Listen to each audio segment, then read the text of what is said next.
दोस्तों good evening. अच्छा, Nifty में जो है मार्केट में जो है एक और गिरावट भरा जो है दिन रहा, जैसी हमारी चर्चा भी हुई थी।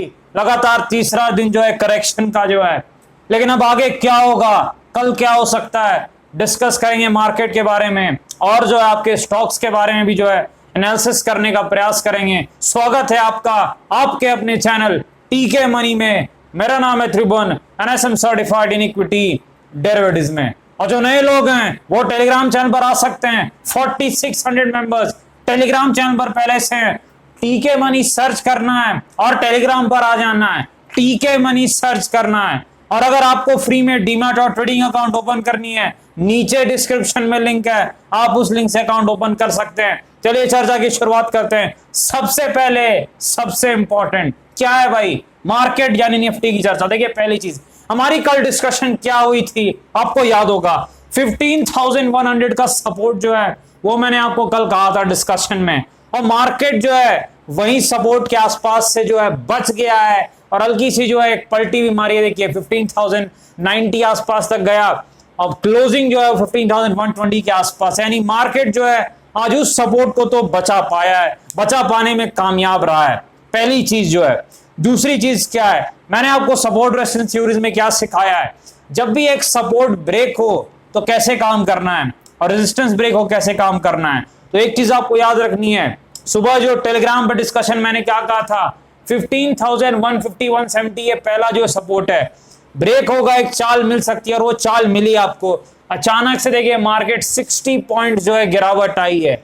मैं हमेशा एक चीज आपको कहता हूं, काम हमेशा सपोर्ट रेजिस्टेंस की थ्योरीज का इस्तेमाल करके इंपॉर्टेंट लेवल पर, टेक्निकल लेवल पर और छोटे स्टॉप लॉस, निफ्टी में सिर्फ 25-30 पॉइंट का स्टॉप लॉस, आप उस हिसाब से आपने ऑप्शन में या जो भी आप करते हो उसमें एडजस्ट कर लीजिए, पर निफ्टी स्पॉट में सिर्फ इतना स्टॉप लॉस लीजिए। और अगर आज भी आप अगर सही साबित देखिए सपोर्ट जैसे ब्रेक हुआ, एक 60 पॉइंट की आपको चाल मिल गई निफ्टी में। लेकिन अब देखिए आगे क्या है, ये बहुत इंपॉर्टेंट है कि कल क्या हो सकता है।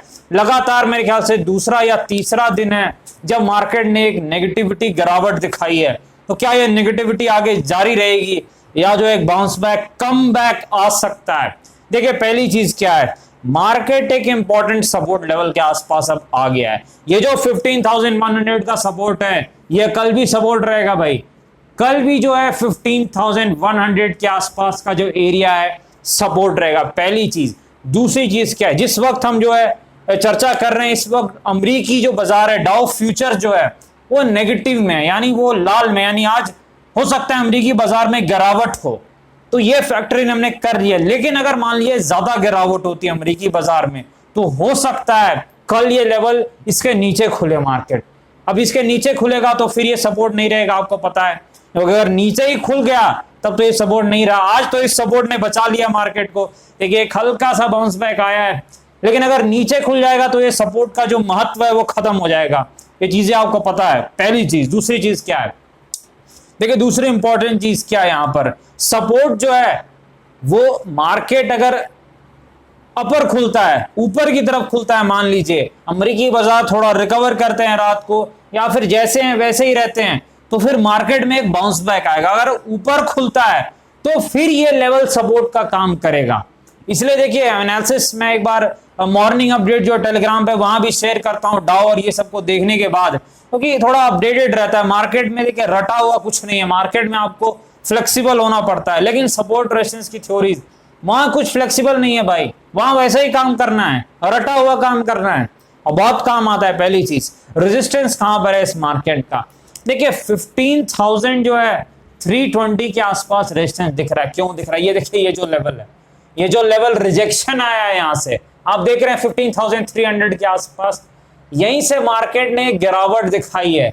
तो ये जो लेवल है ये रेजिस्टेंस का काम करेगा कल, यानी फ्राइडे को। कल वीकेंड है तो वीकली क्लोजिंग होगी, वो बहुत इंपॉर्टेंट है, पहली चीज है। तो मार्केट अगर ऊपर खुलता है तो हम इस रेजिस्टेंस को देखेंगे, और अगर मान लीजिए मार्केट फ्लैट टू हल्का पॉजिटिव खुलता है कल, तो ये जो है सपोर्ट का काम करेगा। लेकिन ये सपोर्ट का काम कब नहीं करेगा, अगर मार्केट इसके नीचे खुल जाए। मान लीजिए कल अमेरिकी बाजार में भारी गिरावट हो जाए, मतलब आज रात जो है, तो मार्केट कल नीचे खुलेगा तो इसका कोई जो है महत्व नहीं रह जाएगा। फिर क्या सपोर्ट है भाई, 15,000 सपोर्ट है, फिर 15,000 देखिए दोस्तों, ये कोई टेक्निकल सपोर्ट नहीं है, याद रखिएगा। सपोर्ट दो प्रकार के होते हैं, एक टेक्निकल सपोर्ट होता है और एक मानसिक सपोर्ट होता है, यानी एक साइकोलॉजिकल लेवल, मानसिक लेवल। ये जो 10,000, 12,000, 15,000, यानी जो भी राउंड फिगर टाइप का नंबर होता है, वो सपोर्ट या रेजिस्टेंस का काम करता है। उस हिसाब से अगर मार्केट जो है गिर रहा है तो सपोर्ट मान लेंगे, और ऊपर जा रहा है तो रेजिस्टेंस मान लेते हैं। तो जो 15,000 का लेवल है, अगर मार्केट कल नीचे खुलता है तो फिर ये सपोर्ट हो जाएगा, ये सपोर्ट वैलिड नहीं रहेगा, फिर तब ये उल्टा रेजिस्टेंस बन सकता है। तो इस चीज को याद रखिएगा जरूर। मार्केट कहां ओपनिंग देता है वो देखने के बाद ही हम अगला फैसला लेंगे। तो याद रखना है आपको, तीनों जो पॉसिबिलिटी है वो हमने चर्चा कर ली है। तो चलिए आगे बढ़ते हैं, चलते हैं यूनिलीवर के पास। हिंदुस्तान यूनिलीवर देखिए, काफी गिरावट आई है हिंदुस्तान यूनिलीवर में। क्या वजह है गिरावट की? देखिए फंडामेंटली बहुत स्ट्रॉन्ग स्टॉक है, हाई क्वालिटी कंपनी है, लॉन्ग टर्म कोर पोर्टफोलियो का स्टॉक है। लेकिन बात अब ट्रेडर्स की करते हैं, इन्वेस्टर्स की बात तो हो गई। देखिए ट्रेडर्स के लिए इंपॉर्टेंट लेवल है ये जो 2150 के आसपास है, यहां काफी सपोर्ट मुझे दिख रहा है यूनिलीवर का। यूनिलीवर को एक ठीक ठाक सपोर्ट है इस एरिया के आसपास जहां यूनिलीवर है, यानी यहां से यूनिलीवर को बाउंस बैक दिखाना पड़ेगा भाई। यूनिलीवर का बाउंस बैक दिखाना पड़ेगा अगर मार्केट को सपोर्ट करना है तो, क्योंकि लगातार गिरावट दिखा रहा है यूनिलीवर। रिजल्ट्स के बाद जो है थोड़ी गिरावट आई है, रिजल्ट ठीक थे लेकिन थोड़ी जो उम्मीद से थोड़े कम थे। लेकिन याद रखना ये जो 2100 के आसपास का लेवल है, ये यूनिलीवर के लिए एक इंपॉर्टेंट लेवल है। यहां से अक्सर यूनिलीवर घूम जाता है, यानी एक सपोर्ट का काम करेगा यूनिलीवर में। ये जो 2100 से लेकर के 2150 का जो जोन है, 2% के आसपास का जो एरिया है, ये यूनिलीवर का सपोर्ट है। और अच्छे स्टॉक अक्सर अपने सपोर्ट को नहीं तोड़ते हैं।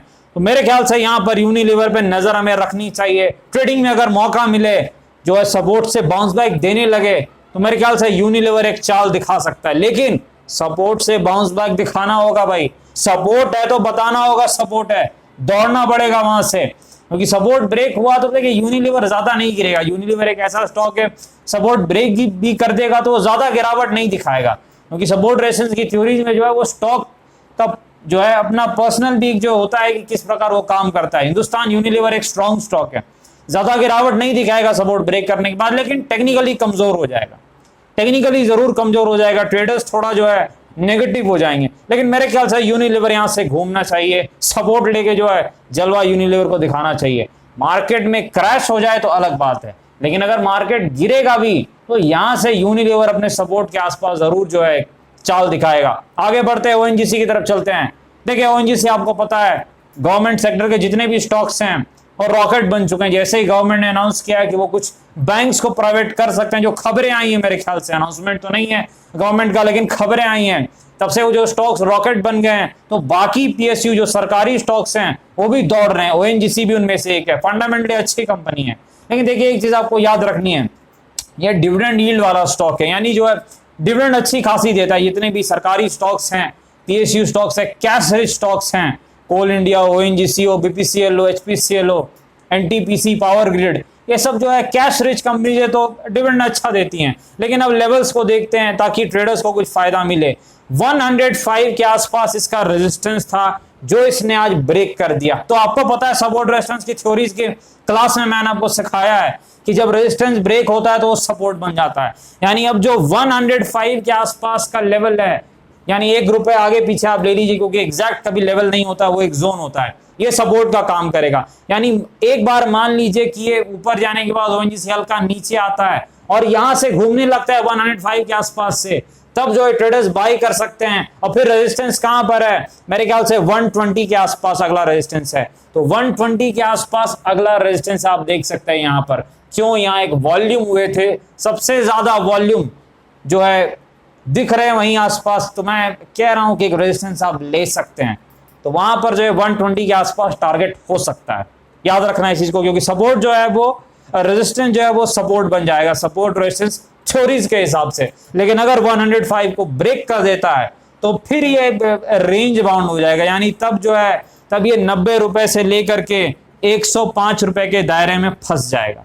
अगर सपोर्ट को तोड़ के टिकता है, 1 या 2 दिन नीचे बंद दे देता है, तो दायरे में फंस जाएगा ₹90 से लेके 105, 90 से 105 के रेंज में फंस जाएगा। चलिए आगे बढ़ते हैं, जेबी पावर के पास चलते हैं। तो कुछ अच्छी न्यूज आई थी जेबी पावर को, जब मैंने 1-2 दिन पहले मेरे ख्याल से इसे ट्रैक किया था, और जेबी पावर में अच्छी न्यूज आई थी। न्यूज क्या थी मेरे ध्यान में नहीं थी, लेकिन मेरा अंदाजा था अच्छी न्यूज के दम पर कम से कम ये 4.3 यानी जो इसका रेजिस्टेंस है 4 रुपीज के आसपास वहां तक जाना चाहिए।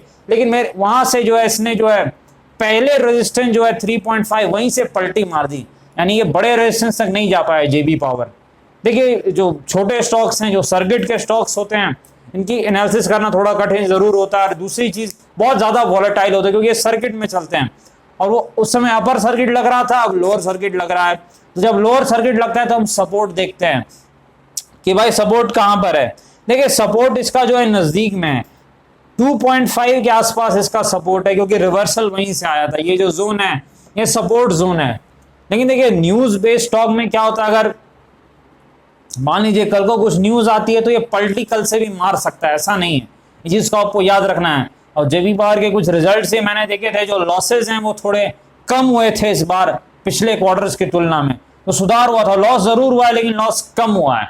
और दूसरी बात, कुछ न्यूज थी पावर ग्रिड को लेकर के, जो है मेरे ख्याल से जैसा मुझे याद आ रहा है वही कुछ न्यूज थी। ये देखना है, अगर न्यूज फ्लो कुछ पॉजिटिव आए तो मेरे ख्याल से ये 3 रुपए से घूम जाएगा जहां क्लोजिंग दी है। अदरवाइज अगर ब्रेक करता है इसको तो फिर 2.5 के आसपास बड़ा सपोर्ट है। कहां बड़ा सपोर्ट है? 2.5 के आसपास। रेजिस्टेंस बड़ा कहां है? अगर ट्रेन चल पड़े तो पहला 3.5 और बड़ा रेजिस्टेंस है 4.3। यानी पहला रेजिस्टेंस कहां है? जहां से गिरावट दिखाई है ये, क्योंकि ट्रेडर्स ने यहां खरीदा होगा तो वो जो है ट्रैप हो गए हैं, फंस गए हैं, तो ये रेजिस्टेंस का काम करेगा 3.5। और बड़ा रेजिस्टेंस कहां पर है? 4.3, जो मैंने डिस्कस किया था पिछली बार जब हमारी चर्चा हुई थी। आगे बढ़ते हैं, आईडीएफसी बैंक के पास चलते हैं। देखिए आईडीएफसी बैंक मेरे ख्याल से रॉकेट बन चुका है। काफी एनालिसिस हमने 25-26 रुपए से ही 25-26 के आसपास जब था आईडीएफसी बैंक चर्चा की थी। फंडामेंटली बहुत स्ट्रॉन्ग स्टॉक था, लॉन्ग टर्म कोर पोर्टफोलियो का स्टॉक, हाई क्वालिटी कंपनी, अच्छा मैनेजमेंट है। लेकिन अब ये डबल हो चुका है, तो आपको एक चीज ध्यान देनी है, अब इसे ट्रेडिंग के लिए ज्यादा ध्यान देना है, उस हिसाब से ही काम करना है। 52 एक रेजिस्टेंस था, ये देखिए 52 एक रेजिस्टेंस था जो इसने क्रॉस किया, और 10% की मूव दी है वहां से, 10% से ज्यादा, 10% प्लस। तो अब जब गिरावट आएगी तो ये जो रेजिस्टेंस था ये सपोर्ट बन जाएगा। यानी 52 के आसपास जो है आईडीएफसी फर्स्ट बैंक का सपोर्ट है। यानी गिरावट करके यहां पर आए और रिवर्सल करने लगे, देखिए सपोर्ट पे जब घूमने लग जाए ऊपर की तरफ, तब जो है ये स्टॉप लॉस ला के 51 के आसपास का लिया जाता है, 1-2 रुपए का स्टॉप लॉस।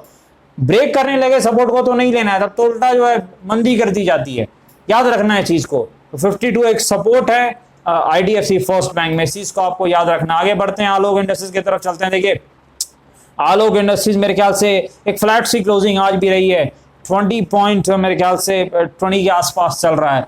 कोई बड़ी चाल नहीं देखने को मिल रही है, बहुत ही जो है बोरिंग सी मूवमेंट है आलोक इंडस्ट्रीज में काफी दिनों से जो है। और वॉल्यूम भी बता रहे हैं कि मूवमेंट बिल्कुल बोरिंग ही है, क्योंकि मुझे लगता है 6 मिलियन के आसपास वॉल्यूम है, यानी 60 लाख के आसपास वॉल्यूम है, तो कुछ खास होता हुआ दिख नहीं रहा है आलोक इंडस्ट्रीज में। तो आपको पता है इसने सपोर्ट तो पहला ब्रेक कर दिया 21, तो अगला जो सपोर्ट दिख रहा है चार्ट पर वो 18 रुपीज है। 18 रुपीज के आसपास आलोक इंडस्ट्रीज का सपोर्ट है। और रेजिस्टेंस कहां पर है? देखिए रेजिस्टेंस अभी भी वहीं पर है, 2730 का जो जोन है आलोक इंडस्ट्रीज में, वही अभी भी रेजिस्टेंस के रूप में बरकरार है। कोई जो है चेंजेस रेजिस्टेंस लेवल में आलोक इंडस्ट्रीज के नहीं हुए हैं, क्योंकि स्टॉक ने कुछ भी नया नहीं किया। ये पिछले 3 या 6 महीने से एक ही चाल दिखा रहा है, कुछ नया नहीं कर रहा है। इसके जो लेवल्स हैं वो तकरीबन इंटैक्ट हैं, रेजिस्टेंस के लेवल 2730, लेकिन सपोर्ट जो है वो खिसक रहा है, क्योंकि एक सपोर्ट ब्रेक हुआ है। तो अब नया जो सपोर्ट है वो 18 रुपीज के आसपास है। इस चीज को आपको ध्यान देना है। कहीं ना कहीं शॉर्ट टर्म में जो है एक जो है बहुत ही रेंज बाउंड सा स्टॉक बन गया है, कोई चाल नहीं दिखा रहा है। अब कोई न्यूज आएगी तो वही मेरे ख्याल से चाल ला सकती है। कुछ टेक्सटाइल रिलेटेड न्यूज अगर आ जाए तो मेरे ख्याल से कुछ जो है पॉजिटिव मूवमेंट आ सकती है। अदरवाइज तो बहुत ही जो है एक कंसोलिडेशन सा फेज चल रहा है, जब तक ये मिनिमम कम से कम 21 सपोर्ट के ऊपर आ जाए जिसे इसने ब्रेक किया। मैं हमेशा ये चीज कह रहा हूं, क्योंकि सपोर्ट के नीचे रहना टेक्निकली ज्यादा अच्छा नहीं माना जाता है। तो अगर सपोर्ट के ऊपर आ जाए तो मेरे ख्याल से ज्यादा बेटर रहेगा। अदरवाइज जो है फिर 18 रुपीज के दर्शन आपको करने पड़ सकते हैं, इस चीज को आप याद रखिएगा, क्योंकि अगला सपोर्ट वहीं पर 18 रुपीज के आसपास। लेकिन जिस तरीके की जो है चाल इसकी लग रही है, मेरे को लगता है जो है कहीं ना कहीं जो है बाउंस बैक आना चाहिए, क्योंकि लगातार गिरावट इसमें हो रही है 22 के लेवल्स पर। लेकिन सपोर्ट के ऊपर आ जाए तो टेक्निकली ठीक हो जाएगा। आगे बढ़ते हैं, टीसीएस की तरफ चलते हैं। देखिए टीसीएस जो है काफी डिस्कशन हमने किया था, फंडामेंटली स्ट्रॉन्ग स्टॉक है, बाकी चीजें आपको पता है, लॉन्ग टर्म कोर पोर्टफोलियो का स्टॉक है। गिरावट दिखा रहा है काफी, क्या क्यों गिरावट आ रही है? देखिए पहली चीज जो है बहुत भागे हुए आईटी स्टॉक्स, बहुत भागे हुए थे।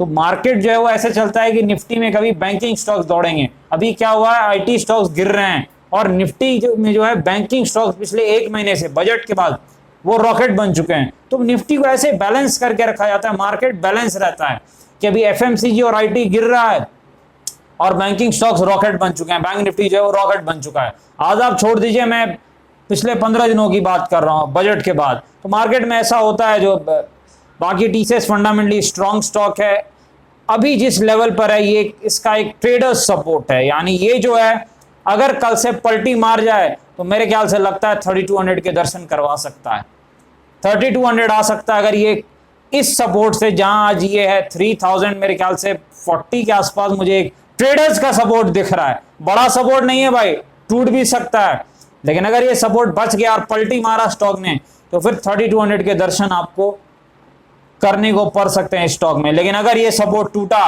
तो मेरे ख्याल से फिर जो है अगला सपोर्ट 2800 के आसपास है, जो पहले रेजिस्टेंस हुआ करता था। हमने कहा था इसके ऊपर जैसे निकलेगा एक अच्छी चाल आ सकती है और एक 20% के आसपास के रिटर्न्स आपको मिले भी हैं टीसीएस में। तो वही रेजिस्टेंस अब सपोर्ट बन जाएगा 2800 के आसपास। बड़ा सपोर्ट है जो इन्वेस्टर्स वाला जो सपोर्ट है, ट्रेडर्स वाला तो आ गया है मेरे ख्याल से।